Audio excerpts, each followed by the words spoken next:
हमने जाना कि आध्यात्मिकता एनलाइटनमेंट क्या नहीं है। अब हम जानेंगे कि एनलाइटनमेंट क्या है, क्या होता है इसके बाद, और कैसे जाने कि आप या कोई और उसके कितने करीब हैं। आए दिन मुझे मैसेजेस आते रहते हैं लोगों के जो खुद को सेल्फ रियलाइज्ड मानते हैं, और वो इतने अधिक डेल्यूजन में होते हैं कि ब्रह्मा स्वयं अगर उन्हें आके बताए कि अभी लक्ष्य दूर है तो भी वो ना समझें। और इसका एक कारण हमारे मॉडर्न स्पिरिचुअल गुरुज हैं जो अपने छोटे मोटे अनुभवों को एनलाइटनमेंट बता देते हैं। कोई अनाहत ध्वनि के सुनाई देने को ब्रह्म ज्ञान मान लेता है, तो कोई आंख बंद करके 2-4 रंग बिरंगे लाइट्स को देख के अपने आज्ञा चक्र को जागृत मान लेता है, और इधर उधर से आउट ऑफ कॉन्टेक्स्ट 2-4 श्लोक बोल के साबित भी कर देते हैं। लोगों का डेल्यूजन बहुत पावरफुल है। जैसे एक बार एक साधक मुझसे पूछते हैं कि मैं ध्यान करते समय विचारहीन अवस्था में चला जाता हूँ और मेरा शरीर गिरने लगता है, क्या यही शरीर के पार जाना है? क्या मैं महासमाधि लेने वाला हूँ? मैंने कहा उसे निद्रा लोक में जाना कहते हैं। आपको ध्यान आसन में बैठते बैठते नींद आ रही है, इसलिए शरीर गिर रहा है। वो विचारहीन अवस्था नहीं, सुषुप्ति अवस्था है।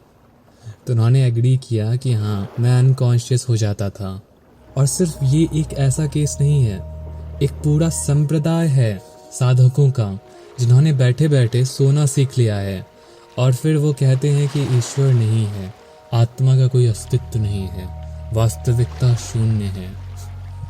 देखिए, निर्विचार अवस्था, थॉटलेसनेस एक जेन्युइन क्राइटेरिया है ये पता लगाने का कि आप आत्मा के कितने करीब हैं। दो विचारों के बीच का खालीपन, इसी को ध्यान कहते हैं। तो अगर आप आंख खोल के बिना किसी विचार के 15 मिनट भी रह सकते हैं, तो ही आप ये सोचें कि आप समाधि या एनलाइटनमेंट के करीब हैं। मगर ध्यान रहे, ये सचेत अवस्था में करें, अनकॉन्शियसली नहीं तो विचार तो आएंगे ही, लेकिन आपको याद ही नहीं रहेगा, आपको दिखेगा ही नहीं, और आप कहेंगे कि मैंने कर लिया। तो क्या होता है आत्मा को जान लेने के बाद? व्यक्ति पूरी तरह बदल जाता है और पूरा संसार उसके लिए बदल जाता है।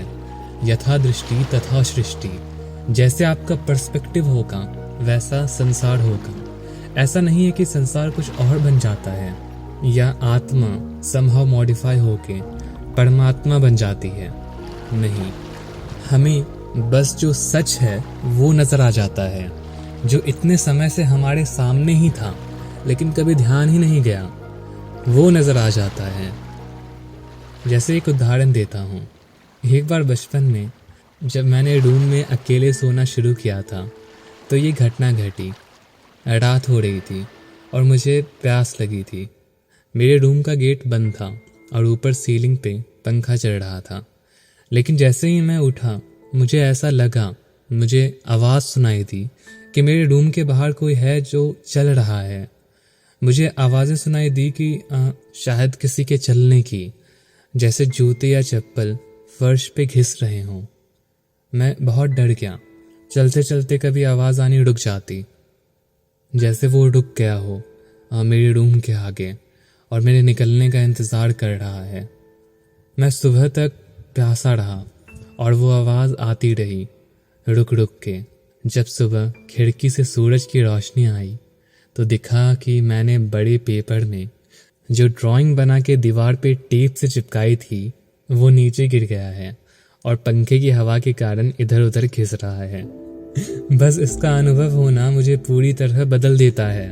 अब मेरे अंदर का डर, अज्ञान सब खत्म।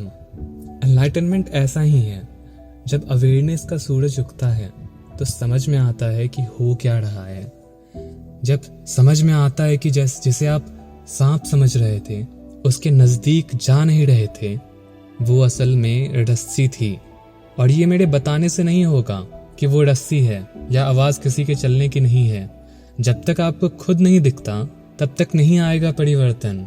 किसी ने मुझसे पूछा कि क्या सेल्फ रियलाइजेशन के बाद इमोशंस फील नहीं होते, गुस्सा नहीं आता, लस्ट खत्म हो जाता है इत्यादि। नहीं, इमोशंस फील होते हैं, गुस्सा भी आता है, सब होता है। ऐसा नहीं है कि मैं कुछ महसूस करने में या किसी कार्य को करने में असमर्थ हो चुका हूँ।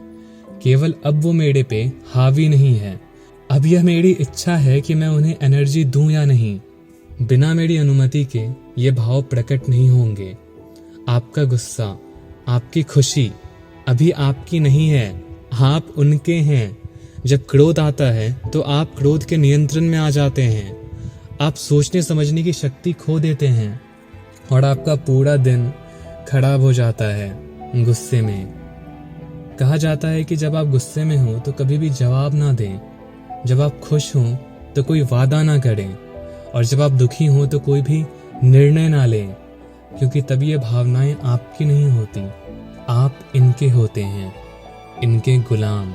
ये आपको ओन करती है और इन भावनाओं का लगाम दूसरों के हाथ में होता है।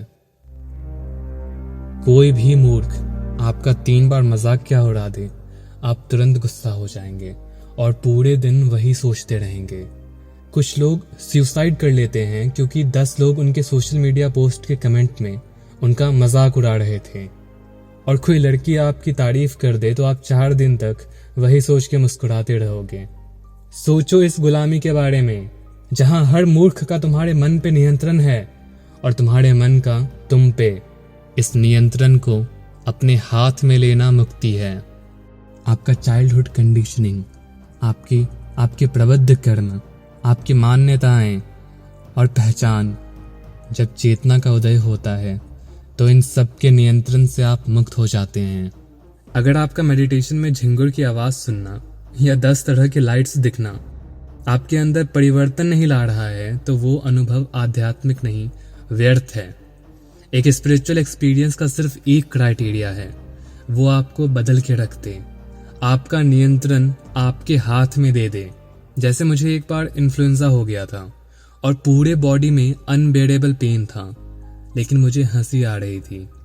दर्द हो रहा था, बहुत दर्द हो रहा था और उसे रोका नहीं जा सकता था, लेकिन उस दर्द से तड़पना है या नहीं वो मेरी इच्छा है, उसे झेलना है या नहीं वो मेरी इच्छा है।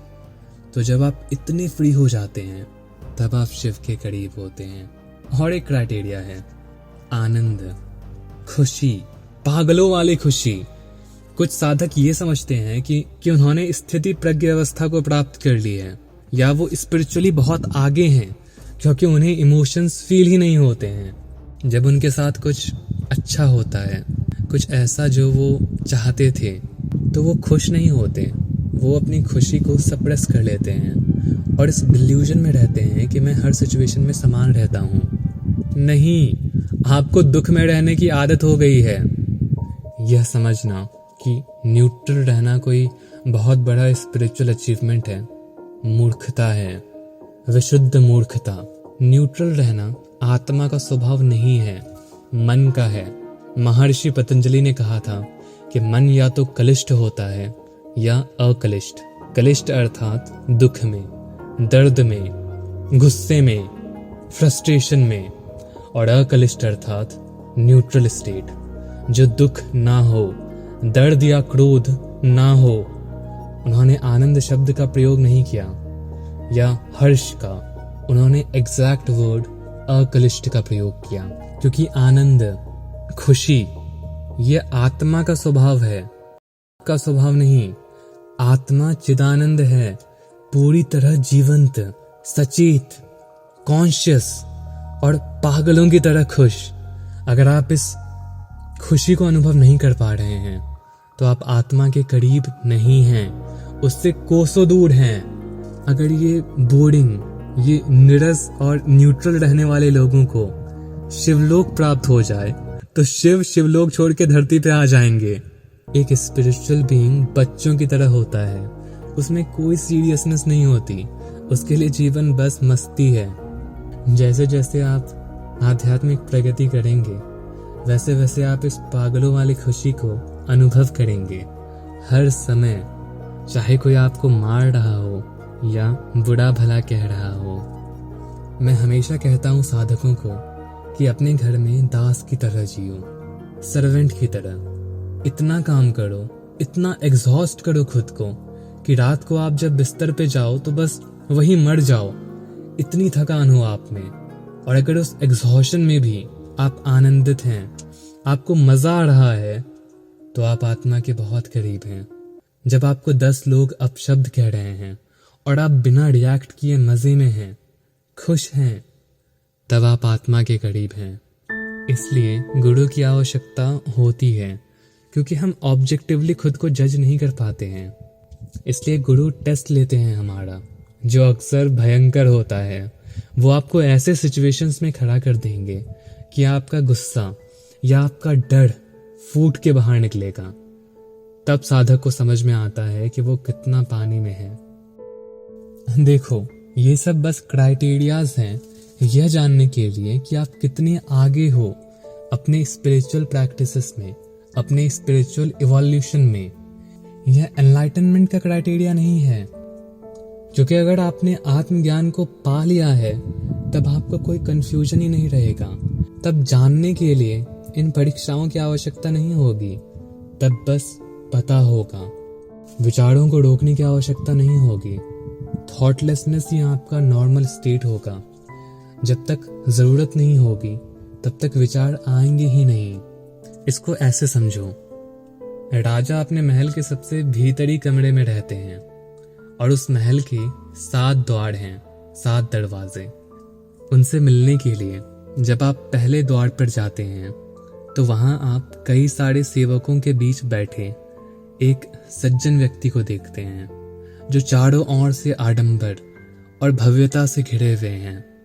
आप अपने साथी से पूछते हैं, क्या वो राजा है? आपका मित्र मुस्कुराते हुए आपसे कहता है कि नहीं, वह राजा नहीं है। दूसरे और तीसरे द्वार पर आप वही सवाल अपने मित्र से करते हैं। आप पाते हैं कि आप महल के अंतरतम भाग के जितना निकट आते हैं, उसकी शान, वैभव और भव्यता उतनी ही अधिक नजर आती है। जब आप 7वें द्वार से गुजरते हैं तो आप अपनी साथी से नहीं पूछते कि यह राजा है या नहीं। आप राजा की अतः महिमा पर अवाक रह जाते हैं। आपको पता होता है कि आप राजा के साथ आमने सामने हैं। आपको इसमें तनिक भी संदेह नहीं रहता। वह राजा और कोई नहीं, शिव हैं, आपकी आत्मा। और वो मित्र गुरु हैं, एक प्रबुद्ध व्यक्ति जो महल में कई बार आ जा चुके हैं, जिन्होंने राजा को कई बार देखा है आमने सामने। अब इसके बाद वाले सेशन में हम जानेंगे कि प्रबुद्ध व्यक्ति किस अवस्था में रहते हैं और कैसे उनका जीवन एक लीला है, एक खेल, और भी बहुत कुछ। आज के लिए बस इतना ही।